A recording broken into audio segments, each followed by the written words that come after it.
Locked in my decision to have a collision with my purpose.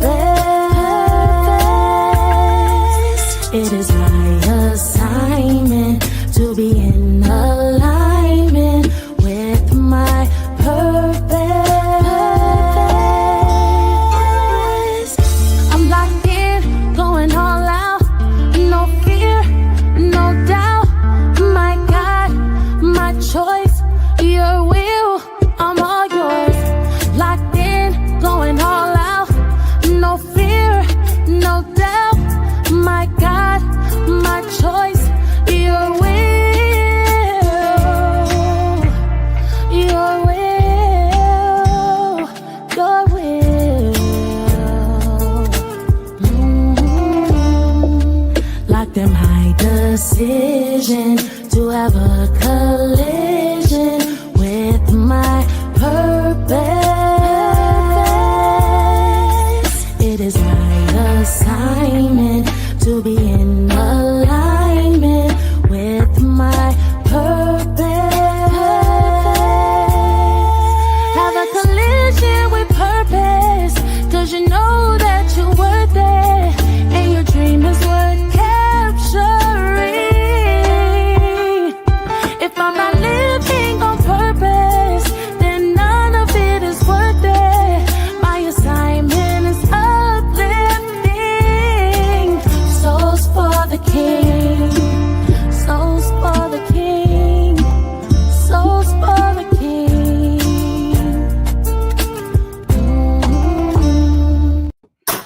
Greetings, greetings, friends of the A Collision with Purpose movement. Welcome to Bridging Generations, Voices of Men in a Changing World. I am Dr. Laxley Stephenson. This groundbreaking podcast delves into the multifaceted experiences of men across different generations. In an era where societal norms and expectations rapidly evolve, this show offers young and older men a unique platform to voice their challenges, triumphs, and perspectives. Each episode aims to foster understanding and bridge the gap between generations, exploring themes ranging from masculinity and mental health to career dynamics and personal relationships. By bringing together voices from varied age groups, the show sheds light on the commonalities and differences in the male experience, encouraging open dialogue and mutual learning. I am Dr. Garfield McCook, one of your hosts. So whether it's a teenager grappling with the pressures of social media, or a senior reflecting on the changing definition of manhood, Bridging Generations is committed to uncovering the real stories of men navigating the complexities of a changing world. I'm another one of your co-hosts for tonight, Dr. Juan Marcel. Doc, what's going on? What's going on? Let's give it to Augusta, because Augusta, we didn't hear anything from you. Man, but that's how it works sometimes. Hey, I'm gonna do enough reading and question answering later on when I talk to my partner. So we good. I believe it's because you're not a doctor. Why? Man, listen, the only non-doctor on the set, man, for the second week in a row. So you got to do something about that, right? Man, I got to push. I got to get that paperwork. All right. Yes, gentlemen, we're on to another Monday. Wow, this is awesome. We're here. We are here, another Monday. Dr. McCook, what's going on with you, man? Well, here I almost didn't make it. I was on the road ripping and running. Cops almost pulled me over. If they pulled me over, I was going to tell them that, look, I'm on my way to for a collision with a purpose. So let me go. But I made it. I'm glad to be here. Gentlemen, Dr. Juan and Augusta, great to see you guys as usual on the Monday evening. Likewise. Awesome. We appreciate it. We're so happy they didn't, you didn't get a ticket or any of that stuff happened. But you're meant to be here. It is your purpose. Destined, yes. Dr. Juan, what's happening? I know you've been very busy. What's going on? A lot is going on. Being an educator, we're back after this winter, well, not winter break, but this snow So we were out a couple of days, so just readjusting to being back in the office. And just personally, I'm trying to join the ranks of everybody on here for the most part, being an author. So I'm working on a project currently. So I've been busy doing that, getting some business and some projects together, and that's about it. You're writing that book, huh? Yes. So What are we to expect? What do we have to look forward to? It's this after meeting with a writing coach and publisher. I think the first book is going to be more of my memoirs.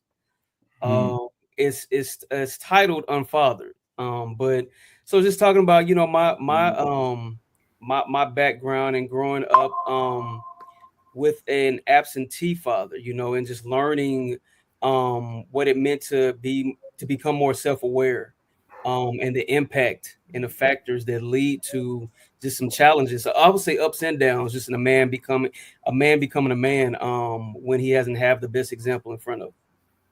Talk to us about time frame. When can we expect to read your book? Well, my goal is to have it done within, I would say, the next 2 months. So hopefully by summer. Wow. Amazing. I'm looking forward to it, man. I'm looking forward to it. I'm excited for that. It's time. Thank you. Man, Thank you. I love it. Augusta, what you got going on? You writing as well? Oh man, listen, everything. Writing a couple of books right now. I'm finishing up my third book, The Divorced Dad, The Reset Remixed.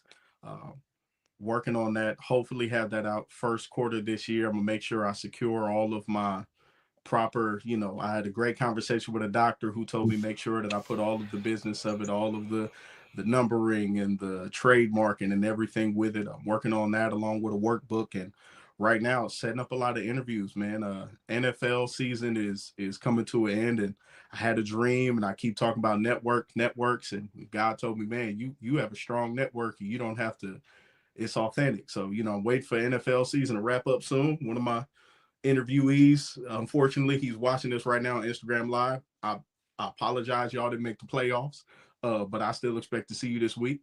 But yeah, man, just trying to set up some interviews, finish this book, continue to work on some other books, including some future networking and partnering with our guest on the show later on. Wow. Thanks for that. Dr. McCook, the question is obvious. Are you writing? Yeah, well, listen to these guys now. I gotta start writing. I was at a estate sale the other day and I saw a fountain pen. I don't know if these guys know what fountain pen is. Oh yeah. Yes. So I'm thinking about it. There's a whole lot when it comes down to writing. You have to, choose your topic. I have so many topics, but you got to start somewhere. Start at the beginning. So it's to come. It's to come. I'll be joining the ranks of you guys sooner than later. Well, it's interesting. We're talking about writing. I uploaded my book, Daily Insights Unveiled. It is actually on Amazon now. I should be getting my proof copy tomorrow. And I tell you, it is something. And I'm very excited about that. And Juan, you will get the feeling and understand the feeling soon. I'm looking forward to it. It is amazing. It's amazing. And when it's about your life and your story, then it's even more impactful and powerful, right? Mm. You're putting your story out there in print. Yes. Yeah. So it's one thing to come on here and talk about it. Now it's, you're putting it out there in print. It's a whole different dimension, different level. So good stuff. Now, last week, we talked about our commitment. So let's run through that real quick. Augusta, let's go with you. We're doing more service, more intentionality. Like I stated, book this quarter will be done. My third book will be done this quarter, being extremely intentional about that. More service work, going out with a couple of hundred people Wednesday morning to go and read at schools throughout Atlanta as part of the partnering with the National Museum for MLK. So yeah, just intentionality, work, starting what I finish. Big stuff. Dr. McCook, how your situation with your commitment? Well, it's a work in progress. I'm actually talking with some folks now, actually in Jamaica, who are going to be assisting in with this year's Jamaica International Independence Foreign Song Competition. So we are at that stage where on February 2nd, we do our launch. And that launch we'll explain to all the folks outside there who are going to be entering this year. Augusta and Juan, if you guys have any link to Jamaica, not you can't marry or date a Jamaican. You have to, there's got to be some heritage. So if your grandfather or somebody, then you can possibly enter. But getting ready, Dr. Lax, it's going to be our 5th year, and looking excited, talking with some sponsors, and we've been getting calls already for people who want to enter. And I said, put on the brakes a little. Come February 2nd, then you can start, sending in your entries. So looking forward to another good year. Dr. Lax, you've been there from day one of the foundation members. You're actually, I'm the president, you're the vice president, but I call both of us co-presidents of GIFs. And we've worked well together, and looking forward to your partnership this year again. Absolutely. I'm excited. We're going to be coming off the colloquium straight into GIFs, and I'm very excited about it. This is going to be the best year. Yes, Easily. sir. Best year so far. And we have Juan who will be promoting it. We have Augusta we're bringing in. Even though they are not from Jamaica, I'll send some Jamaicans. And we will be pushing and promoting and bringing new people into the fold. Right? Honorary. Yeah. Honorary. All right. So Juan, what's going on with your commitment? Still doing what I'm passionate about is mentoring. I got a couple of things on the table. I did speak before last year about my mentoring company. So in the process of getting everything incorporated, I actually met with a close friend and network who started something similar to what I'm working on. And rather than dissolve it, we're looking to see what it looks like to get it transferred over to me and me take it over.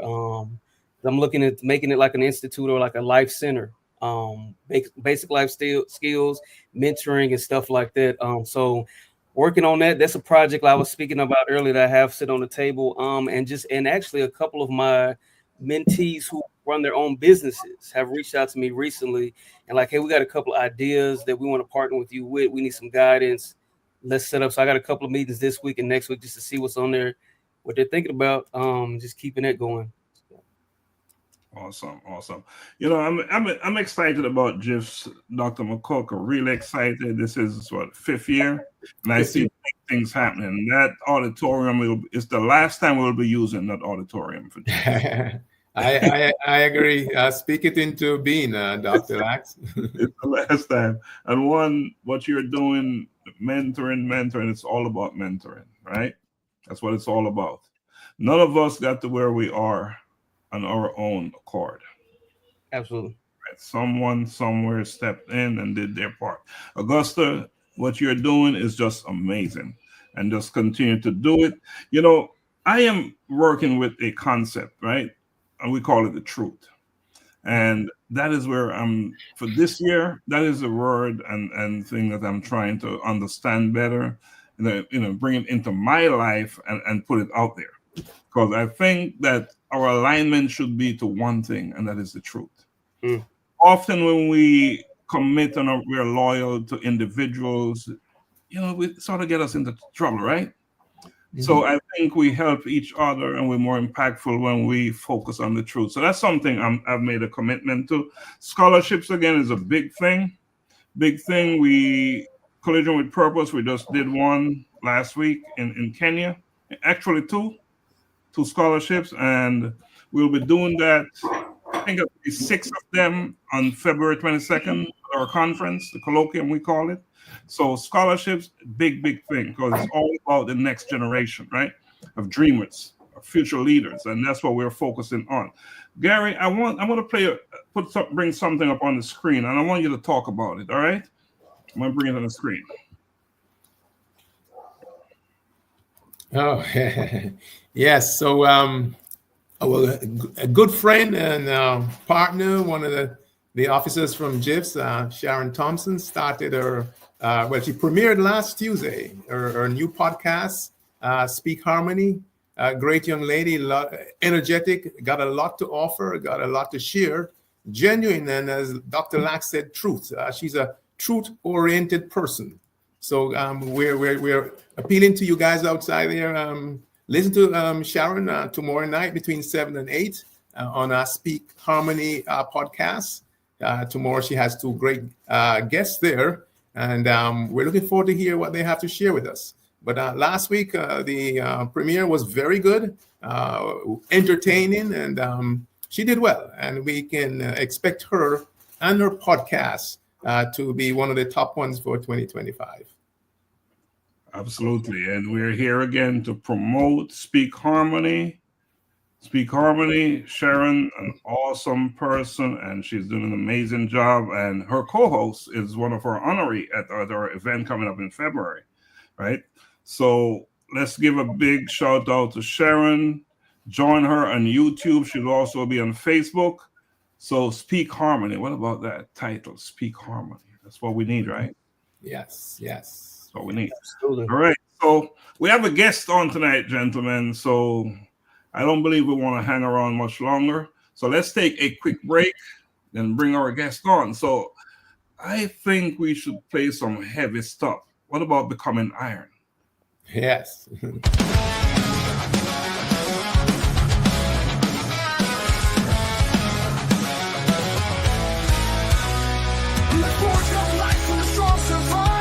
A trail is written of hearts that strive. Through fire and flame, they find their way. Becoming iron where courage holds sway.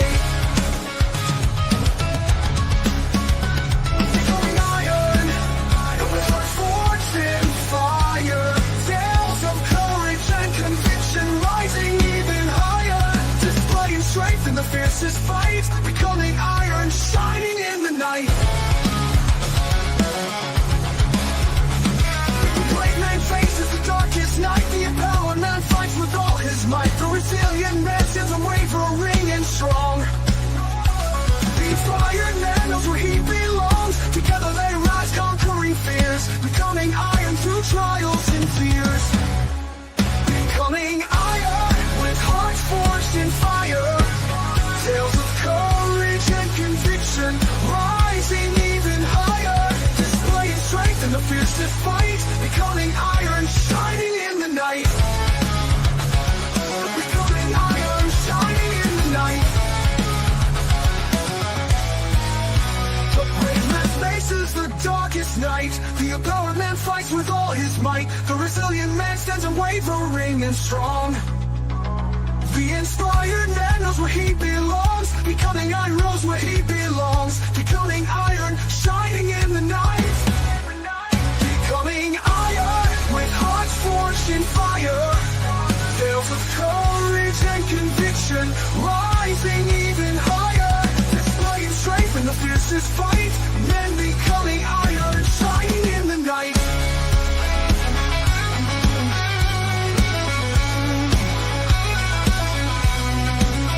The brave man faces the darkest night. The empowered man fights with all his might. The resilient man stands unwavering and strong, shining in the night. And the tales unfold and the battles new. Convictions light sees them through. From abysses deep to the morning light.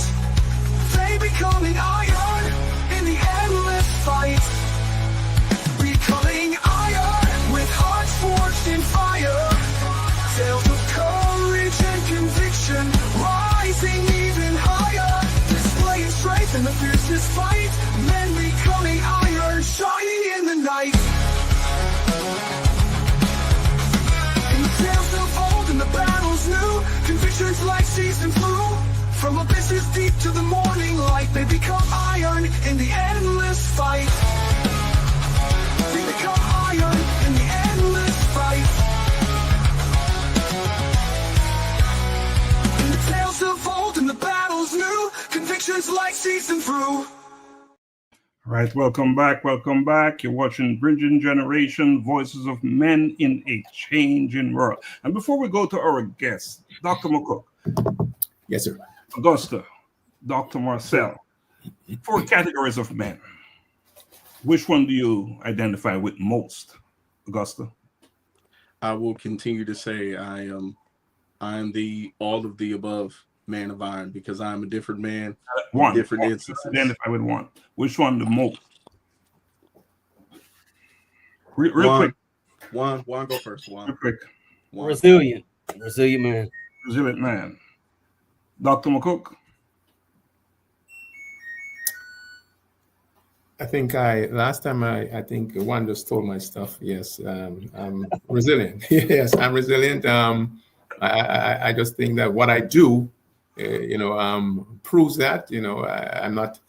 Somebody's going to stay in the background and everything. I'm just going to get up and do my thing and believe in me. And what you see is the truth. So you take an ass in and get up tomorrow. Yes. And keep thinking. Okay, all right. Keep back.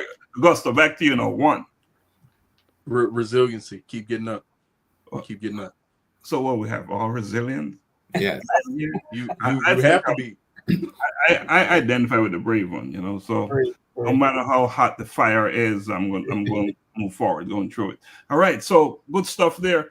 Let's welcome Miss Hilda Hibbert, Rosemary. We have our CFO on, Dr. Donna Thompson. We welcome you guys for joining us, and we appreciate you coming on and share.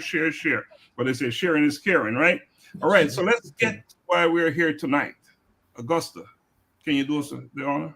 Bring him on. So really excited to introduce this individual, Brother Steve Cesar.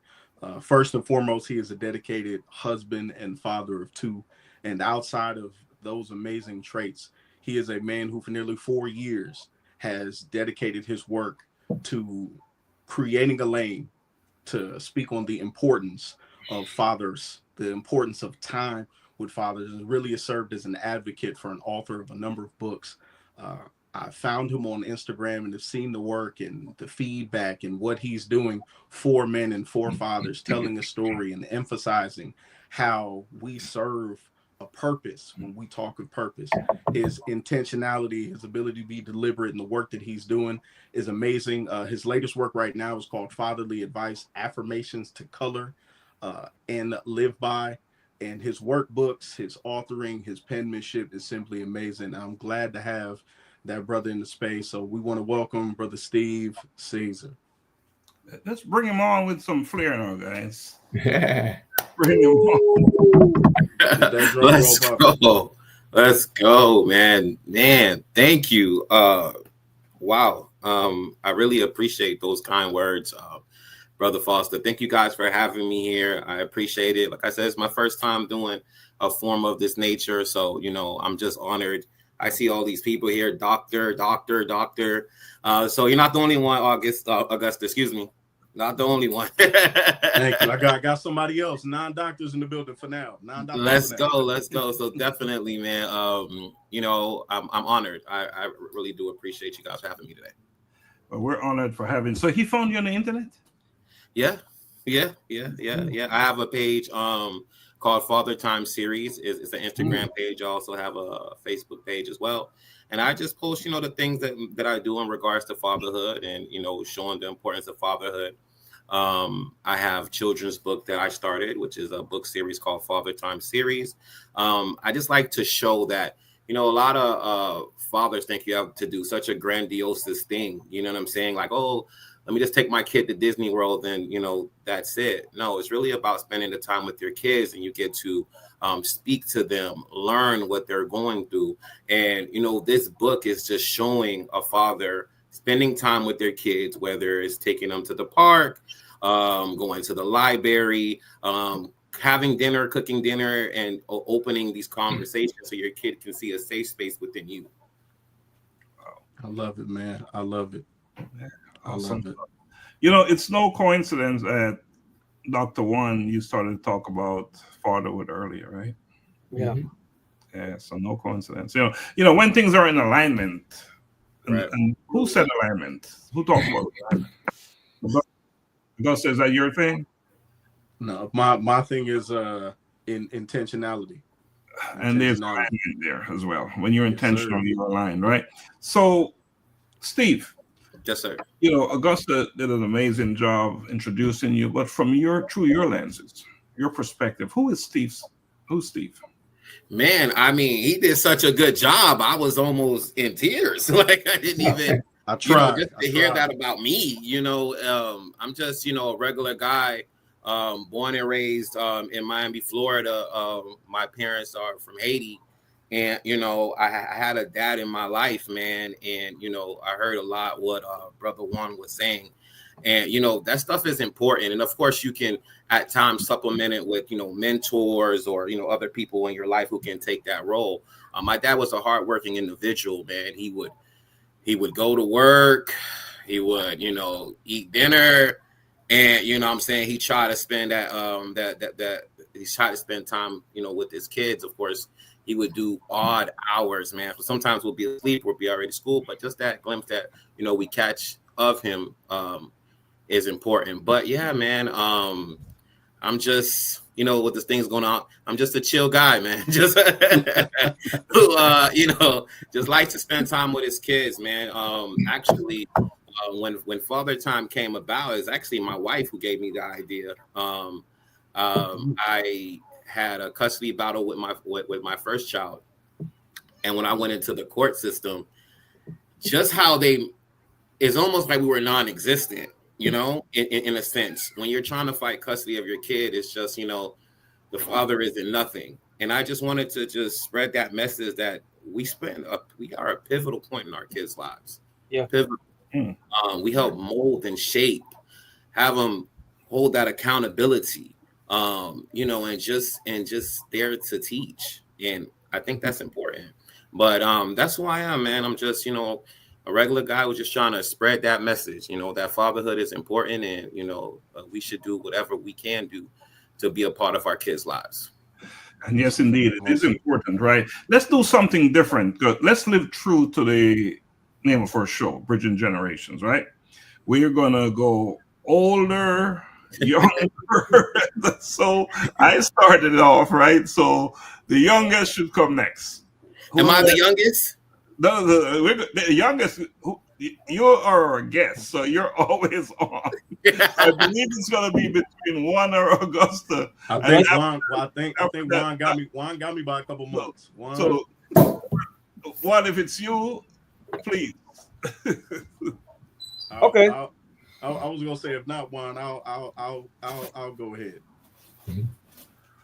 I got some questions, so I'll jump in there. So, okay, Steve, I'll ask you. So, what was your own experience like as a father, and how has it influenced your work and your perspective? Man, I think being a father is one of the greatest honors I've ever had. Just to be there, to watch this thing. I mean, not to be too graphic, but that came out of me. Grow up and being able to be there for them. Watch them take their first steps, watch them learn how to talk, read, go through school, or, just to hear the word dad, or, dad, can I talk to you? Or, it's just an amazing feeling. It helped me to become a better man. Mm-hmm. I would not be where I'm at physically, mentally, spiritually without my kids. Awesome. I make decisions for my kids, you know what I'm saying? In mind of my kids. You go out there, and just an example, if somebody bumps you or does something crazy, you think twice. I'm trying to go, you know what I mean? I'm not even trying to deal with you in that manner because I have a kid that I have to come home to. Yeah. So decisions that you make, no matter how hard it may get, you have that. So it molded me, not only me molding them, but them molding me to be the best man that I can be for them. So it makes me work harder. It makes me, like I said, make the best decisions that I can in regards to them. And, just being a person and able to raise them means the world to me. That's awesome, man. That's beautiful. It centered you, huh? Man, in so much ways. I grew up in Miami, Florida. So, I was out there. Dade County. Dade 305 till I die, brother. So, I was out there, and, I had my first kid when I was 25. So, just making those decisions in regards to them really helped me. It made me go after, career choices. It made me just not want to be here. It makes you want to elevate because you're trying to create a life for them in a sense. You know what I'm saying? A life that doesn't have to involve struggle. Yeah, of course, you want them to have a little bit so they can build character, of course, but if you can make it as easy as possible for them, then why not?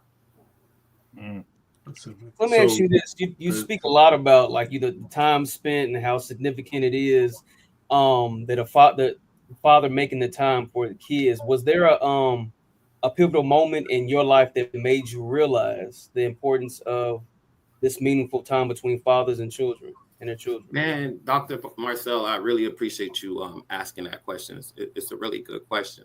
So like I was speaking in regards to my father earlier, my dad, straight from Haiti. And, he worked his behind off just to put food on the table, and there'll be nights where, we don't see him because he's tired or he's sleeping. I don't know if you guys are familiar with this game. It's called Zelda. Anybody ever heard of Zelda? Okay. All right. So Zelda, I think it was the one about the mask, but long story short, I was playing the game and my dad just came home from work, and instead of him, eating dinner and going to his room to take a nap for the next shift, he sat next to me. And it was those games where you have to read everything. Like, one of those games you gotta just, if you miss this step, you're not saving the princess, And he's like, son, go here, do this and do that. And it turned into, how was your day? What's going on in school? And man, that moment lasted so much. I remember when I had just enough money, I brought the chain with the emblem because that moment, it hit me so hard that, man, my dad actually sat down and talked to me. My dad actually cared that, what I'm going through throughout the day, because kids go through a lot. And back then, I mean, I can only imagine now with social media and all that, but back then, we went through our own quarrels and qualms, and it's just for him to sit down and have that conversation, just to take an interest in what I liked and what I wanted to do. Real. Man, brother, that made me in a sense like, okay, if that can be a moment for me, I know for my kids, sometimes, man, I'll sit there and just watch Paw Patrol. I get so lost in the show more than, she does. Because it's like, you just want to find that balance. And my dad did that at that moment, and that resonated with me. That hit me hard, bro, for sure. Intentional fatherhood. Oh, yeah. Intentional fatherhood. Oh, yeah. Because it's like, man, you got a man. And I know he was tired because he, again, after me playing the game, and this is like, you got the Friday, so Saturday young guy school. So you playing a video game. You up. He's up with me, man. He's just boom, boom, boom. We beat it. And he was just so hyped for me. And it's like, whatever was going on through his mind, or, he took that moment to actually just be there for me. And it's something that was playing a video game and just taking an interest on what I wanted. Really hit me, for sure. That's beautiful, man. I mean, even hearing you speak of your father in that way, and then the connection to the kids, to transition to the book, even hearing you, we have a shared experience of custody. Yes, sir. All of these things, the custody, that memory of your father, where even now to this point of your life, it's still lasting. It's there. All of these things put together clearly added to you reading this book. But what else led to you specifically creating this series, along with all of those lasting images in your life? Man, I'm gonna be honest with you. I feel like this is truth, just like you said. You know what I mean? It was my wife, bro. My wife turned to me one day, and we was having one of those pillow talk conversations, and she was like, "You know what, babe? You should write a children's book." And I was like, I don't know anything about writing a children's book. I just know my story. You know what I mean? She was like, "No, I'm telling you, you have a message. You went through a lot in that situation. You was without your child for a significant amount of time, and you fought for that. And your main thing was time. You need to spend time with your kid. You have to fight for your kid."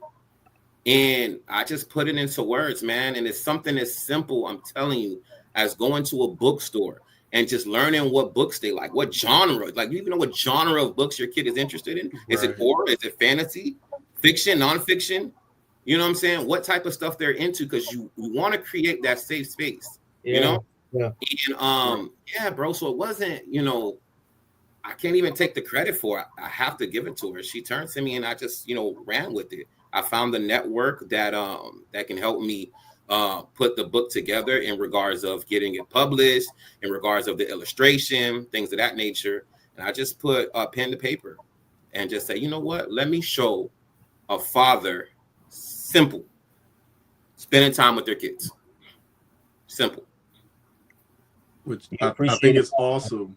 Like, I think it's awesome that, like, at the crux of this idea of father time and all of this, that it really was the support of a really amazing woman in your corner to be like, not just to say it, but I don't even know your wife, but the fact that she said it, knowing that I could speak this into him and he'll carry it and go do something with it. Man, that's amazing, brother. Man, it's important because, you know, a lot of people nowadays, you know, they get married. They just want the wedding, brother. They want the $20,000 bill and the big party. But partnership, man, partnership. Right. That's where it's at, you know. And you know, I have a partner who speaks to the king in me. I have a partner who balances me, evens me out, equally yoked, you know. And she saw that, and she saw that vision, and knew that I could execute it. And that's where we are today. I love it, man. Augusta, you following this guy on Instagram? Listen,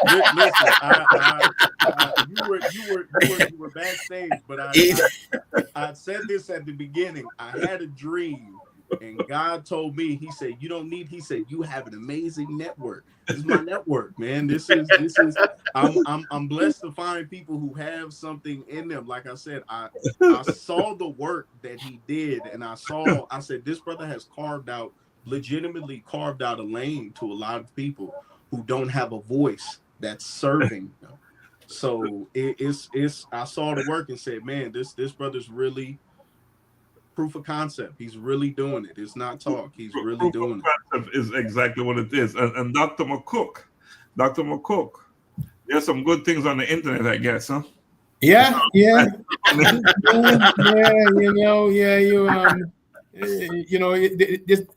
This is a perfect example of the talk about the parental guidance and all that stuff. But you sort of that was not applicable to you, but you did your research, and it's always good. Something must have jumped out at you because there's so much out there. Oh yeah. For you to have zeroed in on this young man here, and here we are today having a good experience. I mean, when I hear him talk, and it talks about father time, I always say my dad died when I was 13, and I would grow up and see all the other kids going to soccer and all that stuff, and their dad there and everything, and I didn't have that, so I lost that. But then I had a great mother who fathered me, and as a result of that, she instilled in me the fatherly things that I have used today to father my two adult sons. So it's a good thing, and we're not too old. Maybe your book was written for fathers with younger kids, but we as older fathers also can use this. It's not too late. Once you're a parent, you're always a parent. So talk about it. The kids might not want to hear what you're saying, but we can still learn. I don't think I'm ever too old to learn. So kudos to you.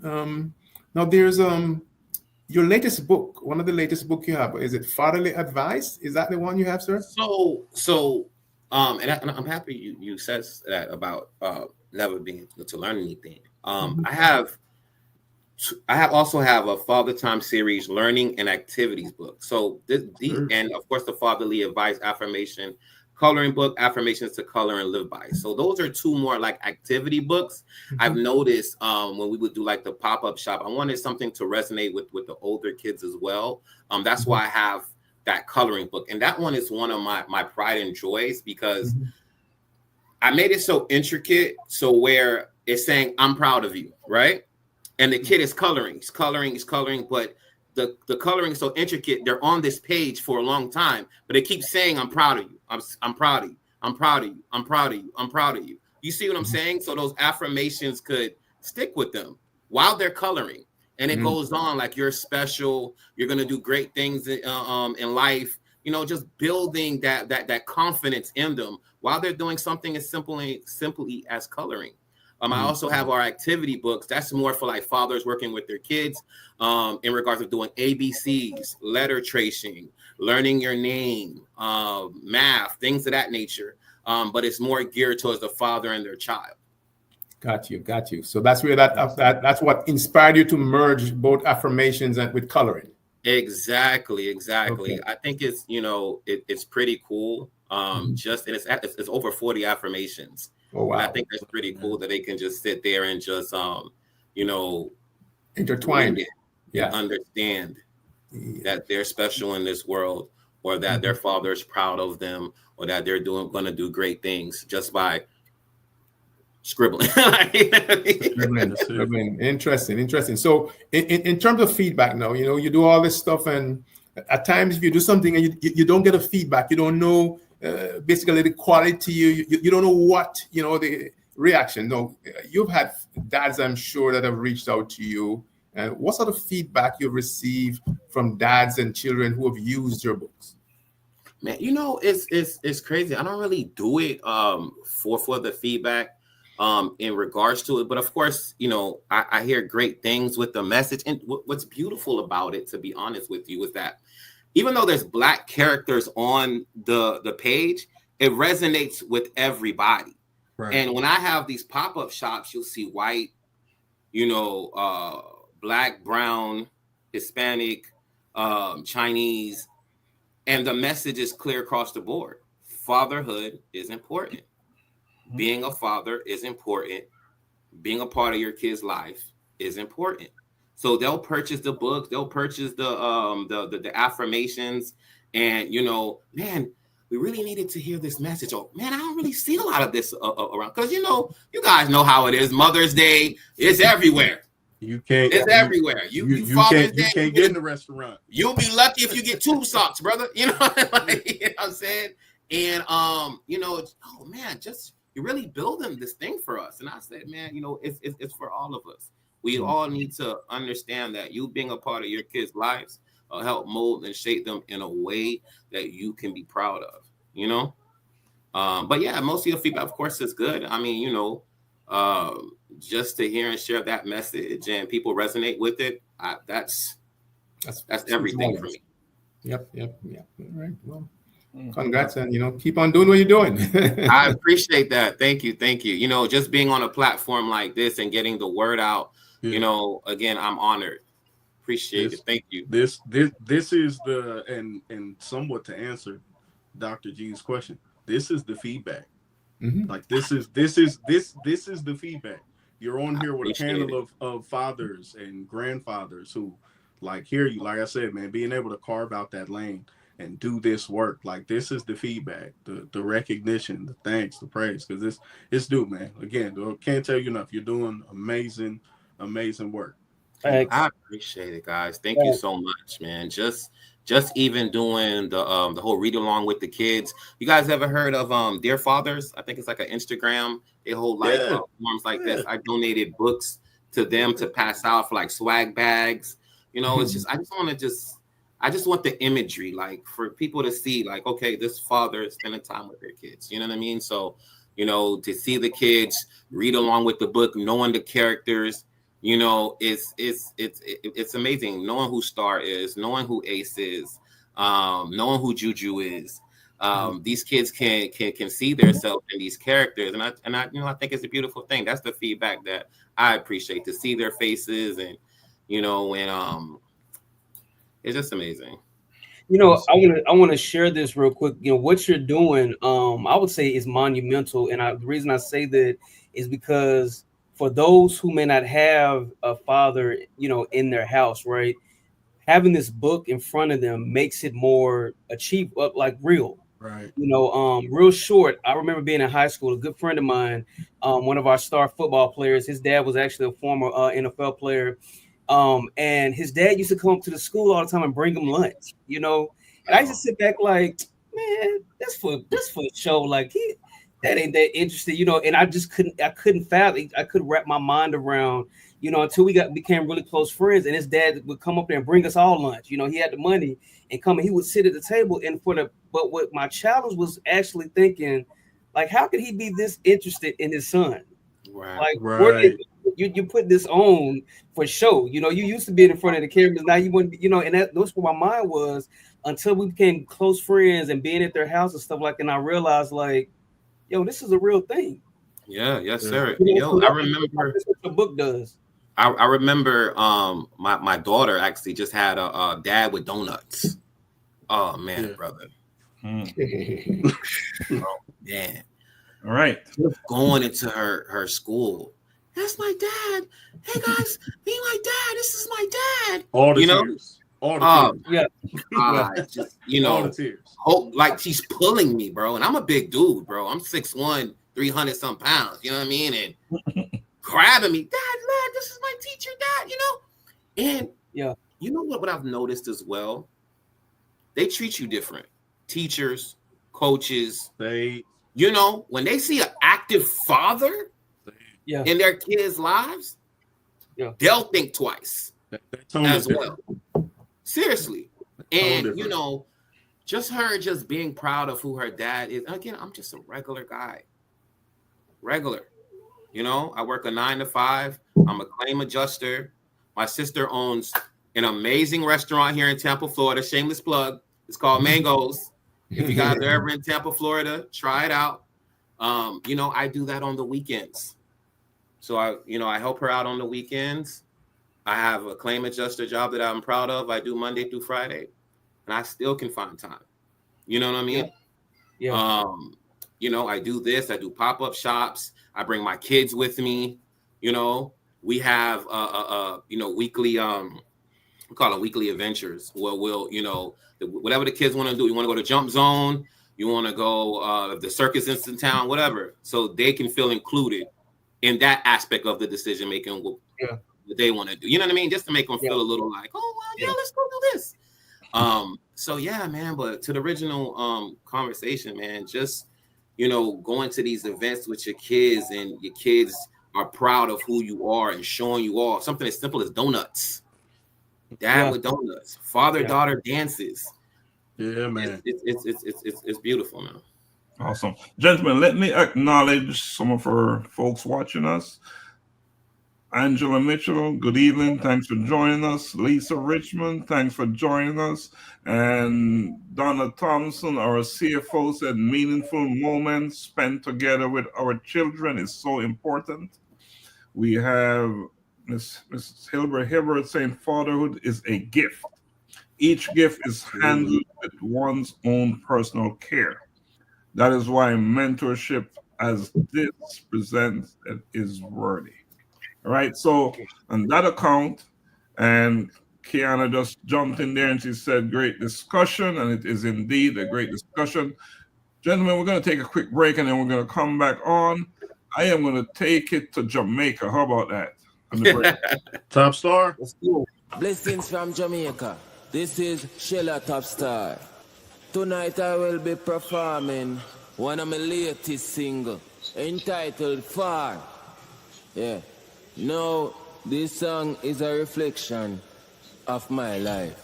However, I believe that this song can also be a reflection of your life. Enjoy. Far me I come from, I me know where me I go. Far me I come from, I me know where me I go. Me see the aim, me I navigate to success. Working smart, no rest. Me I see the progress. Want to achieve, so me give it my best. Me I do my thing now, watch no one else. Some of them are still thought they were my friends. Smile with me, but I meet them against them. Want to set up my life and my journey end.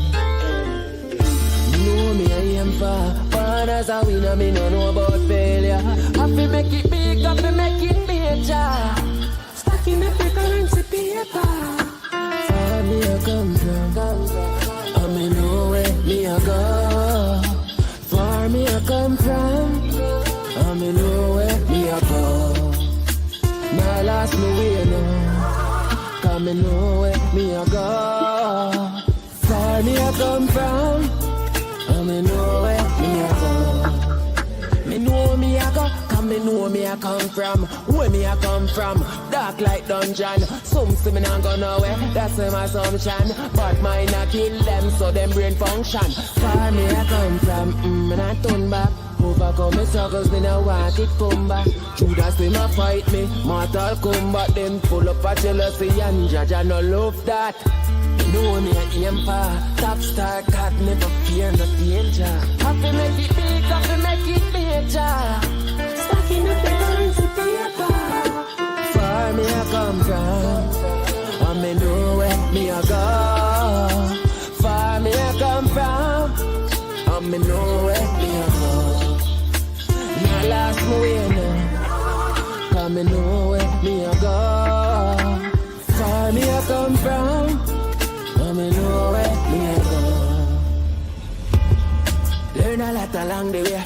Sorry if me mark a dog, them bite anyways. Me know the pain me get betrayed. Me conquer emotion, use a spit and pave the way. Calm me mind and relax.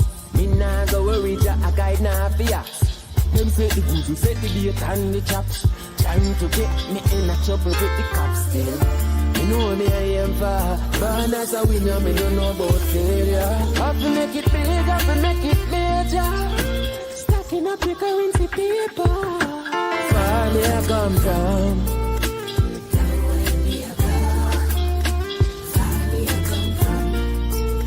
Me know where me I go. And I tell it to me not last me way now. Cause me know where me I go. Far me I come from, and me know where me I go.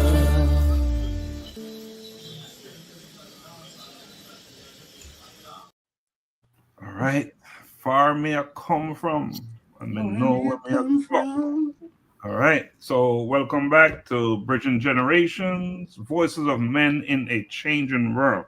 Our guest tonight is Mr. Steve Cesar, author, doing great stuff, not just in Miami, but all over the place.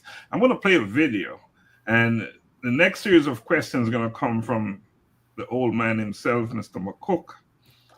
We're going to be chance to get in there. We're going to go with age. We talk about bridging generations, all right? You're We're going funny. to do the age thing. But let me play another video, show some of Steve's work, all right? Let's do that. All right, let's go. So we're gonna start with our first series of Father Time series, okay? All right. Today I've made plans, their father says, so we'll grab our coats and put hats on our heads. What are we doing? Ace asked with a grin. Well, first we got to see our cousin. After breakfast, they got dressed and in the car to Juju's house. It isn't that far.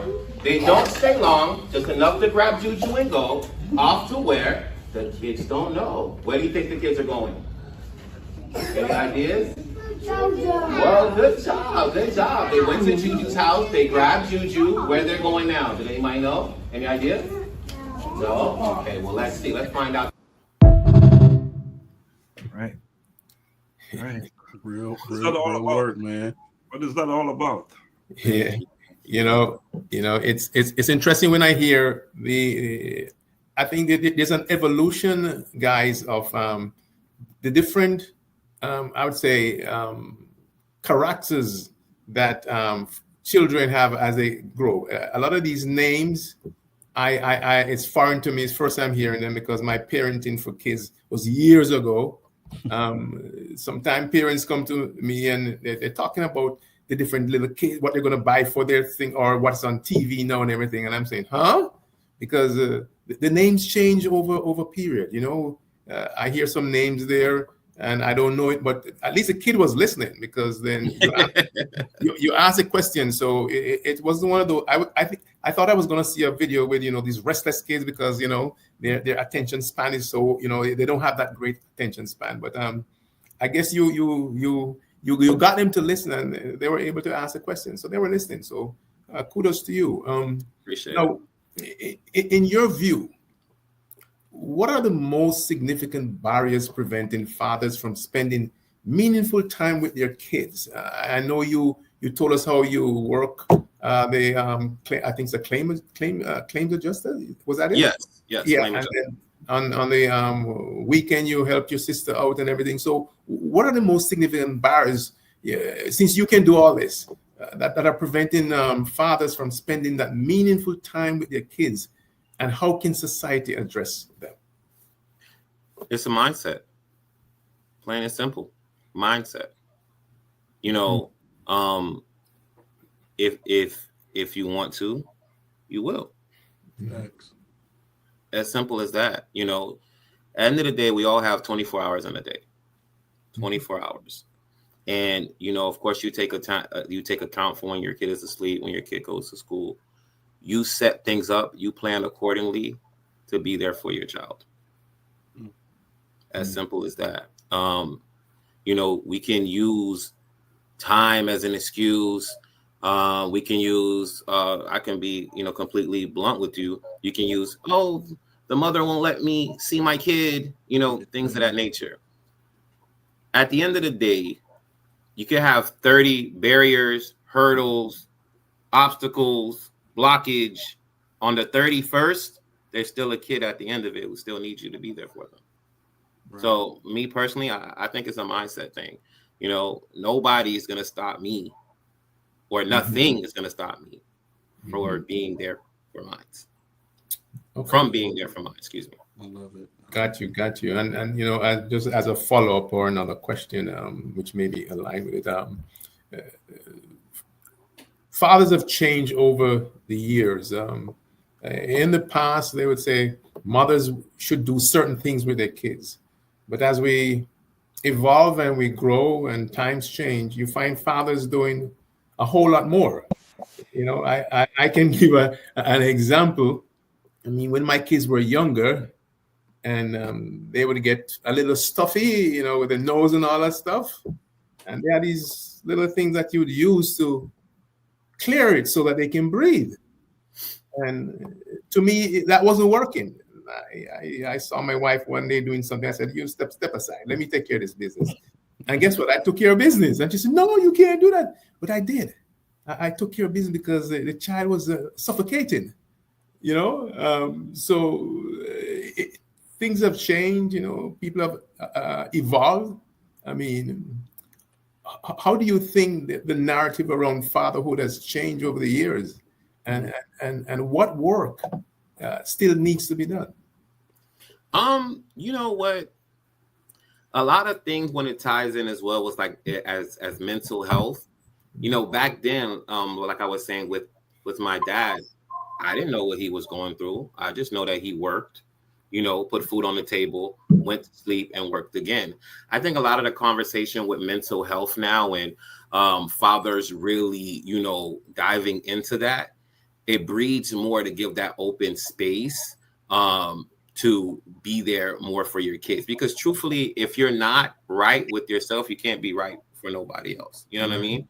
A lot of people are going to therapy, but in regards of what you were saying, like how you said you did the thing for your child. My parents have Haitian descent, so I know a lot of those little remedies and stuff like that too. But also like being more of an active role. So an example, you guys talk a lot about mentorship as well, which I think it's really cool. I have a nephew who's in the story as well. His name is Juju. I've watched him grow. When I got with my wife, he was 4 years old. He's 13 now. Mm-hmm. And he was struggling with math. And, nothing was really working. I said, you know what? Let's bake. So something as simple as like baking cookies and looking at the fractions, half a cup, an eighth, a quarter, things like that. made him really, dive into math. So there's alternate ways of learning things. I just think fathers just need to, find different ways or different approaches to, try to resonate with their kids. Also, the more you spend with them, the more you become a safe space for them, they'll let you know. You know what I mean? And I get it with like teenagers and they're growing up, but man, when my son is 13 and my nephew is 13, he was born in December, the other one was born in January. Literally, I got him a haircut, fresh. We sat in the car and I said, listen, you're going to be 13 now. What questions do you have in regards of going to this next stage of your life? Because now you're a teenager. Mm-hmm. And the questions they were asking blew my mind. I wouldn't even think a kid, I would think he would still be talking about animes and stuff like that. No, he was like, uncle, now that I'm 13, how will people look at me? I was like, what? You know what I mean? Like, what would I experience within my body at 13? So it's just like, and that's literally just coming from getting a haircut, feeling himself more confident, spending that time at the barbershop. You know what it is, spending time at the barbershop? Yeah. And just parking the car. I said, it's just me and you guys. What questions do you have? So just finding those ways and those opportunities to have those conversations. And I guarantee you'll find those alternate ways to, speak to your kids or, trying to find the answers you're looking for. I hope that answered your question. I don't know. No, that answered it perfectly. Oh, yeah. That answered perfectly. I tried to answer the, when he was asking before. So, Steve, we understand and we get it that, especially from your perspective and, you with all the experiences and you so involved, your involvement, that there cannot be anything that deter you from your role as a dad, as a father. Nothing, absolutely. However, the facts are there are gaps out there. There are individuals out there who cannot speak as you do. Now, those individuals who are struggling and having difficulties to connect with their children, and it could be for a number of reasons why they can't connect, right? So many factors are out there, because that's the reality. That's the reality. Now, I want you to dig a little bit deeper and give me some concrete suggestions.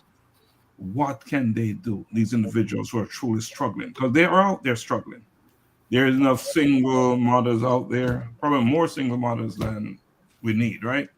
Okay. Right, yeah. Yeah.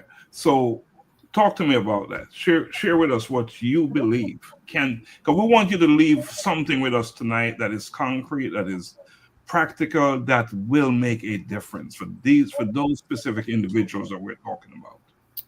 You said a lot in regards of the single mothers, and as of course, we appreciate everything the mothers do for their kids. But if there's a father out there who's dealing with that, fight. There's a whole bunch of resources that you can do to go, sign paperwork at the court system to fight for some sort of custody to be there for your kid.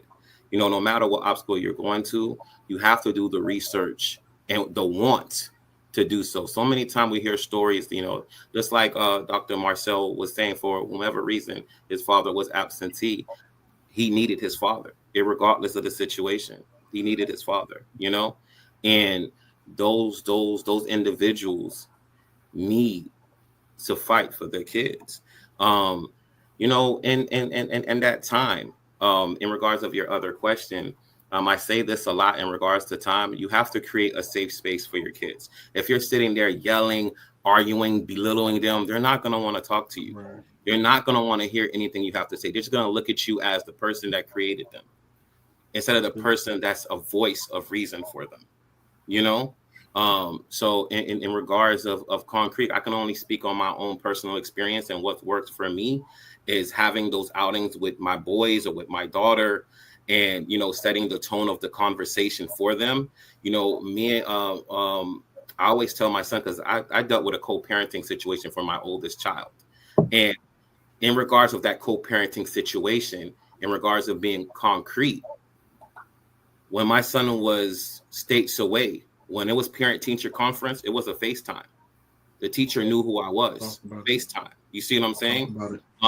Even though if you can't physically be there for your kids, time is time, you know.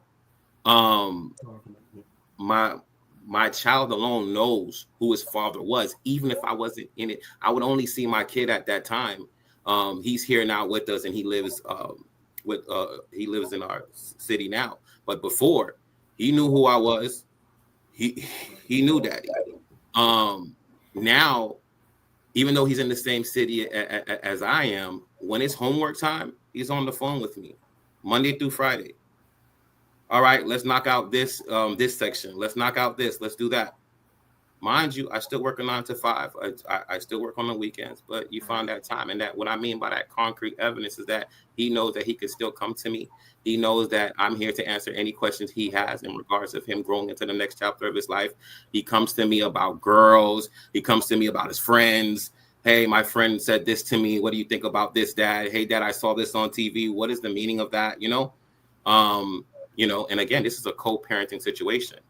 So, it's just wanting to be able to find that time, wanting to find those resources to fight for your kid. Again, even if it's the 31st step to do so, on the 32nd, you still have a kid at the end of that. So, is there a different approach with bonding with daughters?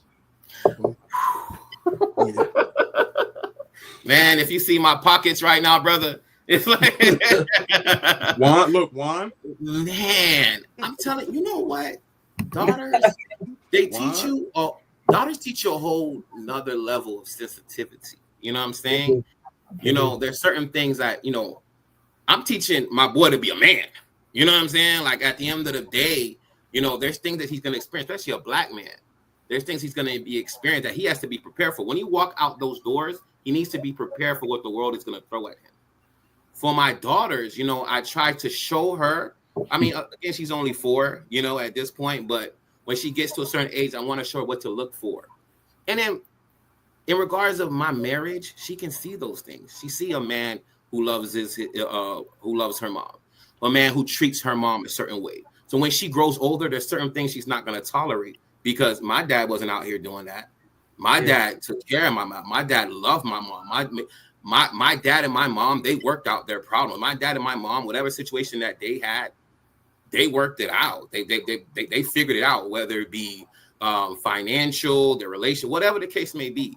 They were a unit, Right. And when she goes out there and goes into the dating world, which I hope is in 50 years, she can look at those aspects and take that with her as well when she goes out there. But sensitivity, just the embrace of your daughter, it hits different, man. Because your daughter gonna take care of you. Your son probably be quick to send you to a nursing home, but your daughter, she gonna make sure you all right, man. So, I'm blessed to have both a daughter and a son. And even though their ages apart, my son is 13, my daughter is 4, it's definitely a different level of patience as well with them.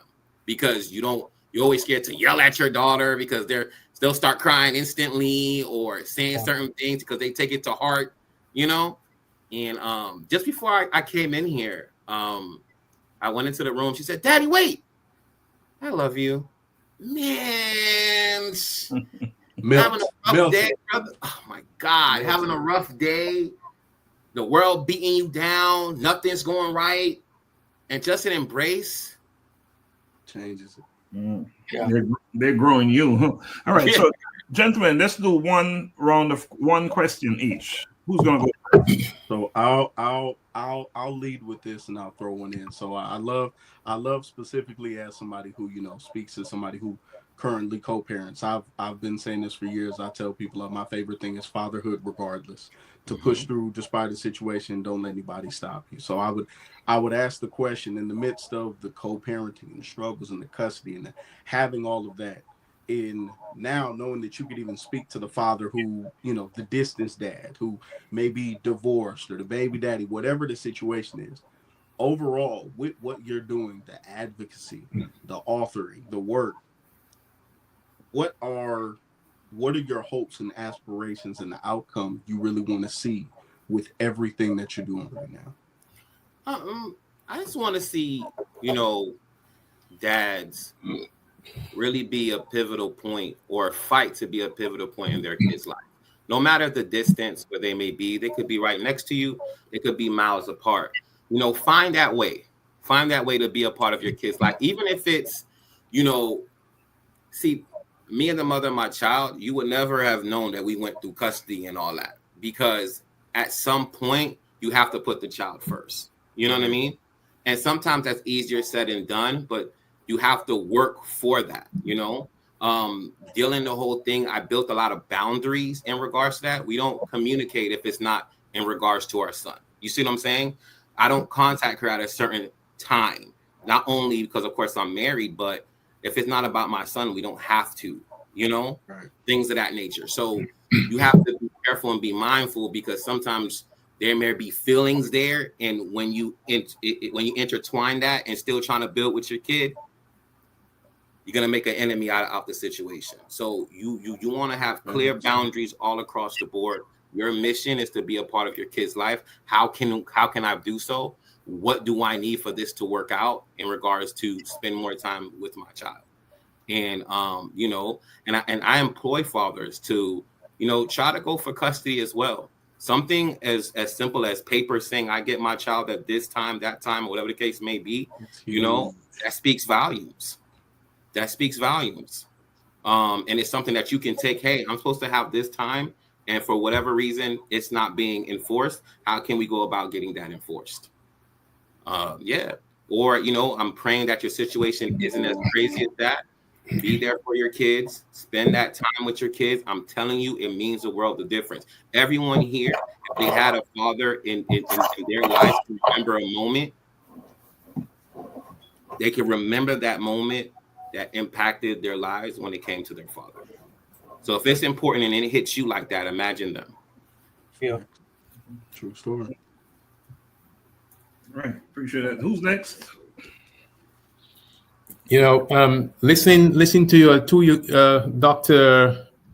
Is it Augusta or someone else who spoke about custody? Who was it? Is it Dr. Juan or is it Augusta? The three. There's three of us in here who didn't deal with custody within more recent years than some other folks. Wow. I always, I've heard about, you know, situations where there are custody battles, and then you have one parent pitting the other against the other parent. And I've never experienced it, but it just seems like a painful scenario for someone to go through. And when the child is in the middle and used as a pawn, it even gets worse, because a lot of time it's affecting the children. So all three of you, I mean, you know, I pray that if it's still going on, it will be resolved in an amicable way, and just keep hope alive. Keep hope alive. You know, it's a painful thing. Although I'm feeling the pain, although I'm not in it. Mr. Steve, we thank you. We thank you. You really brought a lot home to us tonight. So we can open our eyes, and there are a whole lot of folks listening. So I can guarantee you your message tonight is going to be spread around the world. There are people listening in Kenya, all over the world. So congrats to you. And I think in French they say what? Merci? Is it merci? Merci. Merci.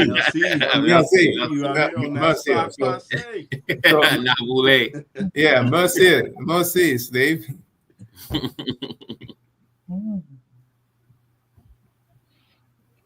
Dr. Gary, you want to ask him a question?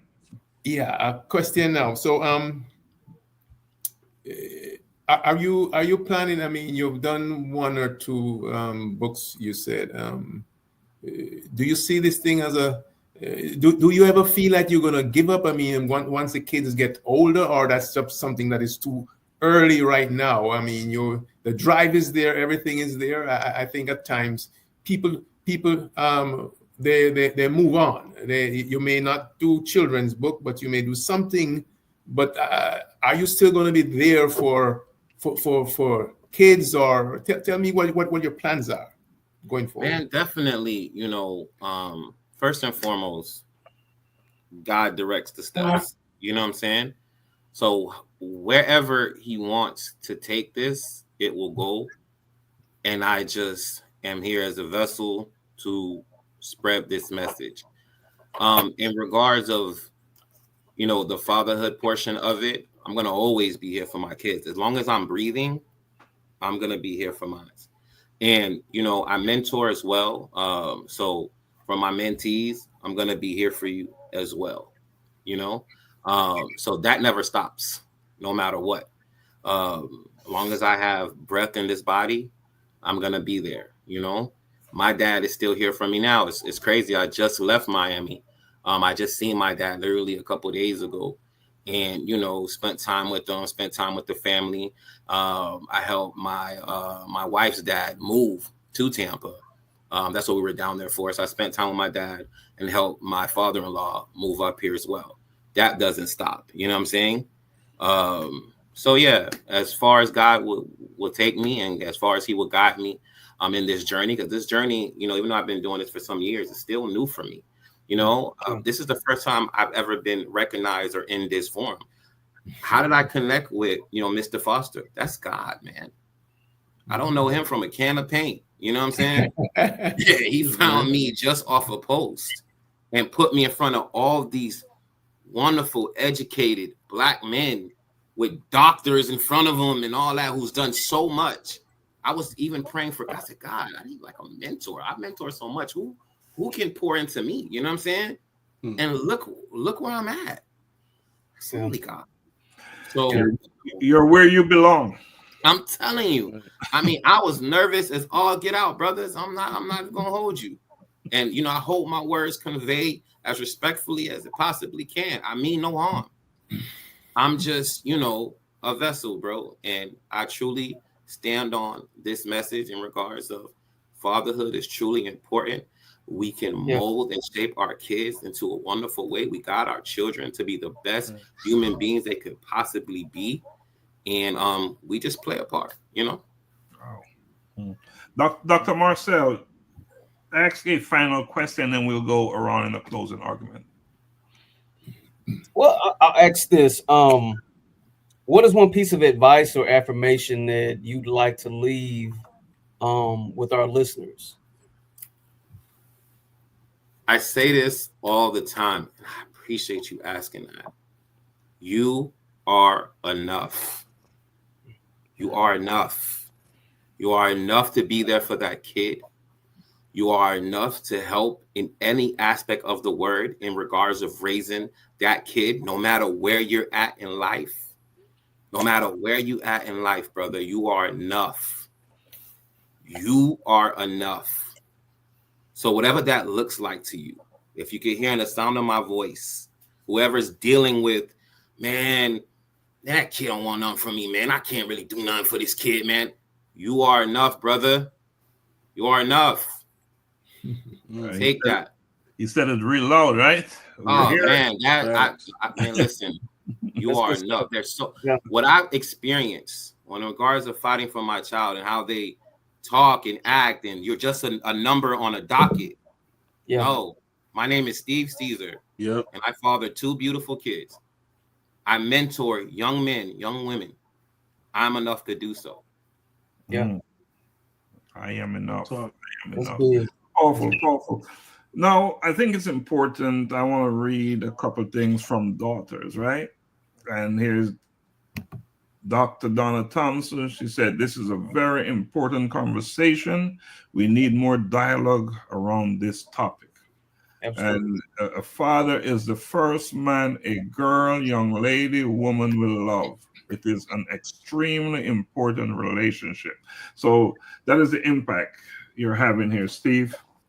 That's the impact you're having. We want you to know that. Now, Steve, before we close out, because we're drawing down on time, here's an opportunity for you to give a closing argument. And if there's anything that you didn't get a chance to say, this is your opportunity to say it in your closing argument. To all the fathers across the world, you're definitely in my prayers. Father Time series is important to me. If you guys want to check it out, it's on fathertimeseries.com. My Instagram is Father Time Series. Exactly. No weird spelling, nothing of that nature. If you want to reach out, if you have stories, if I can help in any way, please reach out. Just again, you are enough, and you guys are forever in my prayers. Be there. Time is important. It's the only resource we can't get back. So spend it wisely. Absolutely. And I did post your website, fathertimeseries.com, in the chat, so it's there. If you're watching live or on the replay, it's there for you to check it out. Very important. Get with it. All right. So Augusta, closing argument. And listen, not a whole lot. Greatly appreciate Brother Steve for coming in here. I'll say what I'll always say, and I'm glad he was here because it speaks to a portion, I think, of dads that sometimes get forgotten. If you're long distance, if you're divorced, baby daddy, of course, like I said, second book is coming, Divorce Dad Reset Remix, not a shameless plug. You know what it is. If you are out there, do not let distance, do not let people, do not let court systems. I'm speaking directly into the camera for those of you who have been labeled as non-custodial parents, those of you who have been attached with a case number. You are not alone. You are more than enough. And like I always say, man, fatherhood regardless. That's all. I got nothing else for you. Yes, sir. Yes, sir. Nothing else for you. Thank you, Augusta. Enough. You are enough. Dr. McCook? Yeah, again, Steve, thanks for joining us. You've really shed a lot of light tonight. I just want to, you mentioned about fathers being, finding the time to spend with your kids. Very, very important. We can do so much, and it's normally maybe not enough, but we just do whatever we can to father both the daughters and sons, and just the examples that you're setting, and for many people who are listening tonight, I think it will rub off. If even a few of them benefited tonight, you've done your job. You've done your job. I am glad I am a father, and I always say to my son, you're the one who I can call myself dad, and that's just such a great feeling. You have checklists in your life that you want to do X, Y, and Z. One of the things I wanted to do is to get married, to have a career, to have a great family, and I mean, I've checked them off. So glad that we have 5 fathers on here who are setting the pace, and I'm hoping others outside would have benefited and just take a leaf or just listen to one little thing that was said tonight, and you should be able to make a difference in your child's life. Thanks again, Steve. Thank you, Dr. McCook. Well said. Now, Steve, I'm going to go next, and then you can close us out with yours, all right? Because, you're the closer, right? No one can close like you. Just as Dr. McCook can give an intro and Augusta can just blow in intro, Dr. Juan is our closer. He's just an expert and just powerful man doing that. Steve, Yeah. I don't know what else to add other than to say thank you. Your insights, just awesome, powerful stuff. Not just for anyone listening outside of this platform, but for all of us here as well. What you shared with us tonight is it's impactful for us here, and I know it will be even more impactful outside. And we talk about what this program is about. It's about bridging generation, voices of men, and that's exactly what you did tonight. You're bridging generation between your son, your daughter, and you. And that's what this program is about. So you talk about alignment and a perfect fit. Wherever Augusta picked you up off the internet, it was an amazing pickup off the internet. Thank you. And it speaks to the importance of the internet. Mm-hmm. There's it's just amazing things that you can, so it's all about how you use it, right? And with that said, let me say again, thank you. Yeah. We really appreciate you coming on, and we hope to have you back on. Yes, sir. Anytime. We hope to have you back on. Now, for the general audience out there, I said earlier that for me, it's about the truth. So as we draw down on our discussion tonight, I want us all to reflect on the enduring importance of truth in our lives, because that's exactly what you're talking about, Steve. Nothing but the truth, right? Yes, sir. You know, and truth is the cornerstone of trust. And how important is trust when you're talking about fatherhood? Critical, right?